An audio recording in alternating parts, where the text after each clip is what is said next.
কর্মসংস্থান তৈরিতে উদীয়মান দেশগুলোর তুলনায় পিছিয়ে আছে দক্ষিণ এশীয় দেশগুলো। এ সংকট কাটাতে মানব উন্নয়ন সূচকে বিনিয়োগ বাড়ানোর কোনো বিকল্প নেই। সানেম ও বিশ্বব্যাংক আয়োজিত সেমিনারে আলোচকরা বলেন যে সামষ্টিক অর্থনীতিতে ভারসাম্যহীনতার ফলে যথাযথ বিদেশি বিনিয়োগ ও বেসরকারি খাতের বিনিয়োগ আসছে না। এলডিসি পরবর্তী অর্থনৈতিক উত্তরণে রাজস্ব খাতের আমূল পরিবর্তনের পরামর্শ দেন বিশ্লেষকরা। 1, 2, 3 ঢাকায় জমি জিতে নিন 100% ক্যাশব্যাক সহ 20 কোটি টাকার পুরস্কার।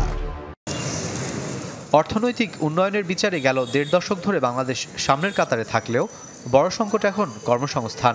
সপ্তাহ দুয়েক আগে বিবিএস এর জরিপ অনুযায়ী শিক্ষা এবং কর্মের বাইরে দেশের প্রায় 40% তরুণ। কেবল তাই নয়, মোটা অঙ্কের উচ্চশিক্ষিত বেকারও এখন মাথা ব্যথার কারণ হয়ে উঠেছে বাংলাদেশের জন্য। গবেষণা সংস্থা সানেম ও বিশ্বব্যাংকের যৌথ সেমিনারে বক্তারা বলেন, কর্মক্ষেত্রে নারীর অংশগ্রহণও কমছে দিন দিন, বিশেষ করে তৈরি পোশাক খাতে। এজন্য প্রযুক্তির ব্যবহার ও দক্ষ কর্মীর অভাবকে দায়ী করেন অর্থনীতিবিদ ও খাত সংশ্লিষ্টরা। Now there is sort of a defeminization of RMG sector. So previously we have been talking that 80% of women are in the RMG sector. Now we are finding in some of the data it's like 65% or something like that. It's because of also automation, partially for automation and partially for men being more hungry for jobs. সেমিনারে দুর্বল মানব উন্নয়ন সূচকের চিত্র তুলে ধরে এই খাতে বিনিয়োগের পরামর্শ দেন বিশ্বব্যাংকের জ্যেষ্ঠ অর্থনীতিবিদ। বলেন, এলডিসি পরবর্তী অর্থনৈতিক উত্তরণে মনোযোগ দিতে হবে বিদেশি বিনিয়োগ বাড়ানোর দিকেও। এ সময় কর্মসংস্থান সৃষ্টিতে প্রতিযোগী দেশগুলোর তুলনায় বাংলাদেশ ও দক্ষিণ এশীয় দেশগুলোর পিছিয়ে পড়াকে উদ্বেগজনক বলে জানান সানেমের নির্বাহী পরিচালক।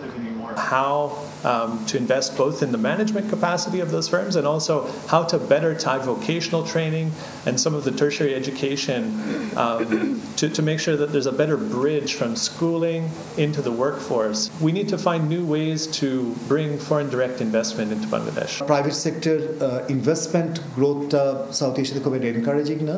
পাবলিক ইনভেস্টমেন্ট যদিও সেখানে একটা ইম্পর্টেন্ট রোল প্লে করছে, জব ক্রিয়েশনের জায়গায় সাউথ এশিয়া যে অন্যান্য অনেক এমার্জিং ডেভেলপিং কান্ট্রিজের সাথে অনেক পিছিয়ে আছে, অনেক গ্যাপ হয়েছে, সেই জায়গাগুলো নিয়েও এদিনের আলোচনায় বাজেটের রাজস্ব খাতে আমূল পরিবর্তনের পরামর্শ দেন বক্তারা। আমাদের এই মুহূর্তে হয়তো সামষ্টিক অর্থনীতির স্থিতিশীলতাটা ফিরিয়ে আনা সবচেয়ে গুরুত্বপূর্ণ ব্যাপার।